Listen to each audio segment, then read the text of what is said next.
Mac ကွန်ပျူတာမှာမြန်မာစာကို Unicode စနစ်နဲ့ရိုက်တဲ့အခါမှာသွေထိုးကိုနောက်မှရိုက်ရတဲ့အခက်အခဲကြုံနေရပြီလားဒါဆိုလို့ရှိရင်ဒီဗီဒီယိုလေးကမိတ်ဆွေအတွက်ဖြစ်ပါလိမ့်မယ်လူတော်တော်များများကပြောလို့ရှိပါတယ် Mac ကွန်ပျူတာမှာမြန်မာစာရိုက်လို့ရှိရင်သွေထိုးကနောက်မှရိုက်ရတာကထုံးစံပဲလို့ပြောလို့ရှိပါတယ်ဘာကြောင့်ဒီလိုမျိုးဖြစ်ရလဲဆိုလို့ရှိရင် Mac ကွန်ပျူတာမှာအသင့်ပါလာတဲ့မြန်မာစာ keyboard ကိုကျွန်တော်သုံးတဲ့အတွက်ဒီလိုမျိုးသွေထိုးကိုနောက်မှရိုက်ရတာဖြစ်ပါတယ်အဓိကပြဿနာက keyboard လက်ကွက်ကြောင့်ဖြစ်ပါတယ်ဒါဆိုရင်ကျွန်တော်ဒီပြဿနာကိုရှင်းလိုက်ကြတာပေါ့အဲ့တော့ကျွန်တော် keyboard အကြောင်းအရင်ပြောမယ်ပေါ့နော်အဲ့တော့ Mac ကွန်ပျူတာမှာကျွန်တော် keyboard တွေသွင်းနေတယ်ဆိုလို့ရှိရင်ကျွန်တော် system preferences တွေကိုအရင်ဆုံးသွားလိုက်ပါမယ်နော် system setting တွေကိုကျွန်တော်သွားလိုက်ပါမယ်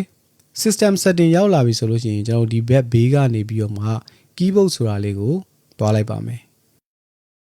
keyboard ကိုရောက်ပြီဆိုလို့ရှိရင်တော့လက်ရှိမှာဆိုလို့ရှိရင် text input ဆိုတာရှိပါတယ် input sources ဆိုတာရှိပါတယ်ဒီမှာဆိုလို့ရှိရင်ကျွန်တော်ရဲ့ computer မှာ keyboard ကUS keyboard တစ်မျိုးနဲ့ကျွန်တော်ထည့်ထားတဲ့အတွက်ဒီမှာ US လို့ဖော်ပြနေပါတယ်အဲ့တော့ကျွန်တော်တို့က keyboard တွေထပ်ပြီးတော့မှထည့်ကျင်တယ်ဆိုလို့ရှိရင်ဥပမာအနေနဲ့မြန်မာစာ keyboard ထည့်ကျင်တယ်ဆိုရင်ပေါ့နော် edit နှိပ်လိုက်ပါမယ် edit နှိပ်လိုက်ပြီဆိုလို့ရှိရင်ဒီအောက်မှာအပေါင်းဆိုင်လေးရှိပါတယ်အပေါင်းဆိုင်လေးကိုကျွန်တော် click တစ်ချက်နှိပ်လိုက်ပါမယ်ဒီမှာဆိုလို့ရှိရင်မြန်မာစာအတွက် Apple ကအသင့်ထည့်ပေးလိုက်တဲ့ Burmese ဆိုတဲ့ keyboard လေးရှိပါတယ်Burmese ဆိုတော့ရွေးလိုက်မယ်ဆိုလို့ရှိရင်ကျွန်တော် keyboard နှစ်ခုကျလာပါတယ်အပေါ်ကမြန်မာအောက်ကမြန်မာQWERTY ဆိုပြီးတော့ keyboard လေးနှစ်ခုကျလာပါတယ်ဒီထဲကနေပြီးတော့မှဒီ keyboard နှစ်ခုမှာဆိုလို့ရှိရင်ဒီအပေါ်ကမြန်မာဆိုတဲ့ keyboard လေးကပို့ပြီးတော့မှရိုက်ရတာအဆင်ပြေပါတယ်မှန်ပါတယ်စာတွေမှန်ပါတယ်အောက်က keyboard ကတော့စာတွေမမှန်ပါဘူးဒါကြောင့်မို့ကျွန်တော်အပေါ်က keyboard လေးကျွန်တော်အရင်ထည့်လိုက်မယ်ပေါ့နော် add လုပ်လိုက်မယ်ဒါဆိုလို့ရှိရင်ကျွန်တော်တို့ရဲ့ input source မှာ keyboard ကနှစ်ခုဖြစ်သွားပါပြီပြီးပြီဆိုရင်တော့ကျွန်တော် done နှိပ်လိုက်ပါမယ်ဒါဆိုရင်ကျွန်တော်ဒီ keyboard လေးကိုစမ်းသပ်ကြည့်အောင် text edit လေးခေါ်လိုက်ပါမယ်ဒီထဲမှာကျွန်တော်မြန်မာစာရိုက်ပါမယ်မြန်မာလိုရိုက်မယ်ဆိုတဲ့အတွက်ကျွန်တော် keyboard ကနေပြီးတော့မှဒီမှာမြန်မာစာကို switch လုပ်ပေးရပါမယ်ဒါဆိုရင်ကျွန်တော်မြန်မာဆိုတဲ့စာသားလေးရသွားပြီမြန်မာ keyboard လေးရသွားပြီဒီထဲမှာကျွန်တော်နေကောင်းလားကိုကျွန်တော်ရိုက်ပါမယ်အဲ့တော့တဝေထိုးနားငယ်နေအဲ့တော့နေရိုက်လိုက်တာနဲ့တဝေထိုးနဲ့နားငယ်ကြားမှာဒီလိုမျိုး gap လေးဖြစ်သွားတာတွေ့ရပါတယ်နောက်တစ်ခုကကျွန်တော်တို့မြန်မာစာ keyboard ကိုပြောင်းလိုက်ပြီးဆိုတာနဲ့ Notosan မြန်မာဆိုတဲ့ font လေးကို automatic ပြောင်းပေးပါတယ်ဒါက Apple ကထည့်ပေးထားတဲ့ Notosan မြန်မာ font လေးပါကျွန်တော်တို့ဘာ font မှကျွန်တော်ထပ်ပြီးတော့မှ install လုပ်စရာမလိုဘဲနဲ့မြန်မာစာကိုရိုက်လို့ရပါတယ်အဲ့တော့လက်ရှိမှာဆိုရင်ပြဿနာကတဝေထိုးနဲ့နားငယ်ကြားမှာ gap လေးဖြစ်နေတယ်ကျွန်တော်ကောင်းကိုဆက်ရိုက်မယ်ဒါဆိုလို့ရှိရင်ကျွန်တော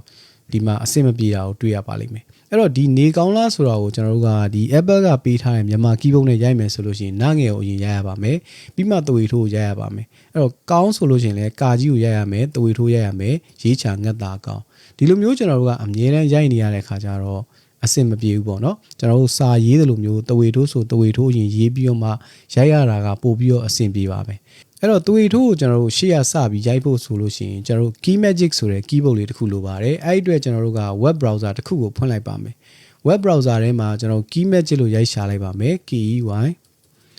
ဒီမှာဆိုရင်ကျွန်တော် input method လေးကို US ပြန်ပြောင်းလိုက်ပါမယ် KEY MAGIC Keymagic ဒီထိတ်ဆုံးမှာတွေ့တဲ့ Keymagic လေးကိုကျွန်တော်နှိပ်လိုက်ပါမယ်ဒါဆိုလို့ရှိရင်အခု Keymagic download ဆိုတဲ့ link လေးကြာလာပါလိမ့်မယ်ဒီ download ဆိုတာလေးကိုကျွန်တော်နှိပ်လိုက်ပါမယ်ဒီနေရာမှာချွင်းချက်တစ်ခုအနေနဲ့ကျွန်တော်ပြည်တွင်းကနေပြီးတော့မှသုံးတယ်ဆိုလို့ရှိရင်တော့ဒီ page လေးကိုရောက်ဖို့အတွက် VPN ခံပေးဖို့လိုပါတယ်အဲ့တော့ကျွန်တော်တို့ download ကိုရောက်ပြီဆိုလို့ရှိရင်ကျွန်တော်အောက်မှာ Keymagic 3ဆိုတာရှိပါတယ်ဒါပေမဲ့ဒီ Keymagic 3ကိုကျွန်တော်တို့ download မချပါနဲ့ဘာကြောင့်လဲဆိုတော့ဒီ Keymagic 3 beta ကနည်းနည်းလေး error လေးရှိပါတယ်အဲ့တော့သူ့ရဲ့အောက်မှာရှိတယ်ကျွန်တော်တို့ Keymagic 2ဆိုတာလေးကို legacy ဆိုတာလေးကိုပဲကျွန်တော်တို့ download ချပါမယ်ဒီမှာဆိုရင် Windows အတွက်လည်းပေးထားတယ် Mac အတွက်လည်းပေးထားပါတယ်အဲ့တော့ကျွန်တော်တို့က Mac အတွက်ကို download ချမှာဖြစ်တဲ့အတွက်ဒီ download ဆိုတာလေးကိုနှိပ်လိုက်ပါမယ်ဒါဆိုရင်ကျွန်တော်ဒီ page လေးကိုရောက်သွားပါမယ်အောက်ကိုဆွဲသွားလိုက်ပါမယ်ဒီမှာဆိုရင် pkg ဆိုတဲ့ file လေးကိုကျွန်တော် click နှိပ်လိုက်ပါမယ်ဒီမှာတော့ကျွန်တော်က desktop ပေါ်မှာပဲသူ့ကို download ချလိုက်ပါမယ်အဲ့တော့ download ချပြီးသွားပြီဆိုရင်တော့ကျွန်တော်တို့ဒီမှာဖွင့်လိုက်ပါမယ် folder လေးကိုကျွန်တော် browser လေးကိုတစ်ချက်ပိတ်လိုက်မယ်ဒီ Keymagic ဆိုတာလေးကိုကျွန်တော် double click နဲ့ install လုပ်လိုက်ပါမယ် continue နှိပ်ပါမယ် continue ဆက်နှိပ်မယ် continue ပဲနှိပ်ပါမယ်ဒီမှာ agree လေးတစ်ချက်လုပ်လိုက်မယ် continue ဆက်နှိပ်ပါမယ် install ကိုနှိပ်ပါမယ် admin password လေးတစ်ချက်ထည့်ပေးပါမယ်ဒီမှာဆိုလို့ရှိရင်တော့သူက summary မှာသူရဲ့ညွှန်ကြားချက်လေးရှိပါတယ် log out လုပ်ပြီးလျင်နဲ့ system preferences ဆက်ရနေပြီးတော့မှ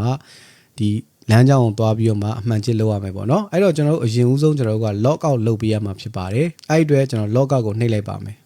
အခုဆိုရင်ကျွန်တော် login ပြန်ဝင်လာပါပြီဒီတစ်ခါမှာတော့ကျွန်တော်တို့ဒီ system တွေကိုပြန်သွားပါမယ် system setting တွေကိုသွားပါမယ်ပြီးရင်တော့ကျွန်တော်တို့ keyboard ကိုသွားပါမယ် keyboard ရဲ့ကျွန်တော် input source မှာ edit ကိုနှိပ်လိုက်ပါမယ်ဒီမှာဆိုရင်ကျွန်တော်တို့ထည့်ထားတဲ့ keyboard နှစ်ခုရှိပါတယ်ကျွန်တော်ဒီတစ်ခါကျရင်တော့ key magic keyboard ကိုထည့်မှာဖြစ်ပါတယ်အဲ့တော့ကျွန်တော် plus sign နှိပ်လိုက်မယ် key magic keyboard ကဘယ်မှာရှိလဲဆိုလို့ရှိရင်ဒီ multiple languages ဆိုတာထဲမှာရှိပါတယ်ဒါဆိုရင်ကျွန်တော် key magic လေးကိုတွေ့ပါပြီ key magic ကိုဆက်လက်ပေးလိုက်မယ်ပြီးရင်တော့ကျွန်တော် add ဆိုတာလေးကိုနှိပ်လိုက်ပါမယ်ဒါဆိုရင်ကျွန်တော် key magic လေးဒီထဲကိုဝင်သွားပါပြီပြီးရင်တော့ကျွန်တော်တို့ done ကိုနှိပ်လိုက်ပါမယ်ဒါဆိုရင်ကျွန်တော်တို့ရဲ့ keyboard setting မှာဆိုလို့ရှိရင်အခု keyboard 3ခုရသွားပြီဖြစ်ပါတယ်အဲ့တော့ဒီထဲမှာဆိုလို့ရှိရင်ကျွန်တော်တို့ကဒီအပေါ်က Apple ကပေးထားတဲ့မြန်မာ keyboard ကိုမသုံးချင်ဘူးဆိုလို့ရှိရင်စောစောကကျွန်တော်တို့ keyboard setting တွေကိုပြန်သွားပြီးတော့မှအဲ့တော့ဒီမှာမြန်မာ keyboard လေးကိုကျွန်တော်ရွေးပြီးတော့မှ minus လေးနှိပ်လိုက်ပါမယ်ဒါဆိုလို့ရှိရင်ကျွန်တော်တို့ဒီ keyboard လေးကိုဆွဲထုတ်လို့ရပါတယ်အဲ့တော့ကျွန်တော်ဒီ keyboard လေးကိုအရင်ဆွဲထုတ်လိုက်ပါမယ် minus လေးနှိပ်လိုက်မယ်ပြီးရင်တော့ done လုပ်လိုက်ပါမယ်ဒါဆိုရင်ကျွန်တော် key magic keyboard နဲ့စာစမ်းပြီးတော့မှရိုက်ကြည့်ပါမယ်အဲ့တော့ keyboard ထဲကနေ key magic ကိုတစ်ချက်ရွေးလိုက်မယ် key magic ကိုရွေးပြီးတော့မှကျွန်တော် direct စာရိုက်မယ်ဆိုလို့ရှိရင်တော့ကျွန်တော်စာရိုက်လို့မရသေးပါဘူးအခုဆိုရင်အင်္ဂလိပ်လိုတွေပဲပေါ်လာပါတယ်အဲ့တော့တစ်ခါပြန်ပြီးတော့မှဒီ keyboard လေးကိုတစ်ချက်နှိပ်လိုက်ပါမယ်ဒီ keyboard ကိုနှိပ်လိုက်ပြီဆိုတော့မှကျွန်တော်ကဒီအောက်မှာဘယ်ဟာနဲ့ရိုက်မှာလဲဆိုတာကိုထပ်ပြီးတော့မှရွေးလို့ရပါတယ်အကယ်၍ပြည်တော်စုနဲ့ရိုက်မယ်ဆိုလို့ရှိရင်ကျွန်တော်ပြည်တော်စုအတိုင်းရိုက်လို့ရတယ်ပြည်တော်စုလက်ကွက်အတိုင်းရိုက်လို့ရတယ်အကယ်၍ဇော်ကုန်းနဲ့ရိုက်မယ်ဆိုလို့ရှိရင်တော့ကျွန်တော်ဇော်ကြီးသမားတွေပေါ့နော်ဇော်ကြီးလက်ကွက်အတိုင်းရိုက်ချင်တယ်ဆိုရင်ဇော်ကုတ်ကိုရွေးလို့ရပါတယ်ကျန်တဲ့ပအို့တို့တခြားဒီရှမ်းတို့ကတော့သူတို့ရဲ့ရိုးရာစာတွေကိုရိုက်တဲ့အခါမှာပို့ပြီးတော့မှအသုံးဝင်ပါတယ်ဒီမှာဆိုရင်ကျွန်တော်ပြည်တော်စုကိုကျွန်တော်ရွေးလိုက်ပါမယ်ရွေးပြီးတော့မှကျွန်တော်စာပြန်ရိုက်ကြည့်ပါမယ်အဲ့တော့ဒါဆိုလို့ရှိရင်ကျွန်တော်အခုစာရိုက်လိုက်တာနဲ့တန်းပြီးတော့မှဒီ Noto Sans မြန်မာဆိုတာလေးတန်းပြီးတော့မှ automatic font ကဆက်လက်ဖြစ်သွားပါတယ်အဲ့တော့ကျွန်တော်ဆက်ရိုက်ကြည့်ပါမယ်တဝေထိုးကျွန်တော်ရိုက်ထားတယ်ဒါဆိုလို့ရှိရင်တဝေထိုးကိုကျွန်တော်ရှေ့ကရိုက်လို့ရသွားပါပြီဒါဆိုရင်တော့တဝေထိုးကိုကျွန်တော်ရှေ့ကရိုက်လို့ရသွားပါပြီအဲ့တော့ဒီမှာဆိုလို့ရှိရင်ကျွန်တော် font size ကိုကျွန်တော်ကြီးလိုက်ပါမယ်မြင်ရအောင်လို့ပေါ့နော်အဲ့တော့မင်္ဂလာပါကျွန်တော်ရိုက်ပါမယ်ပတ်စစ်နေတဲ့ရိုက်လို့အဆင်ပြေပါတယ်မင်္ဂလာပါဒါဆိုလို့ရှိရင်ကျွန်တော်မြန်မာစာကိုကျွန်တော်လက်ရေးနဲ့ရေးတဲ့အတိုင်းပဲအရှိရနေပြီးတော့မှတဝေထိုးကိုရိုက်လို့ရသွားပါပြီနောက်တစ်ခါကျွန်တော်ရေးကြည့်ပါမယ်နေကောင်းလားဒီမှာဆိုလို့ရှိရင်ကျွန်တော်ပတ်စစ်နေကိုလည်းကောင်းကောင်းလေးရေးလို့ရပါတယ်ဒီမှာဆိုရင်ကျွန်တော်တင်မောသီးကိုရေးကြည့်ပါမယ်ဒါဆိုလို့ရှိရင်ကျွန်တော်မြန်မာစာနဲ့အင်္ဂလိပ်စာကို keyboard ကနေဘယ်လို switch လုပ်လို့ရမလဲဆိုလို့ရှိရင် keyboard ကနေ shortcut အနေနဲ့ command နဲ့ space ကိုနှိပ်လိုက်ပါဒါဆိုလို့ရှိရင်အင်္ဂလိပ်စာဖြစ်သွားပြီ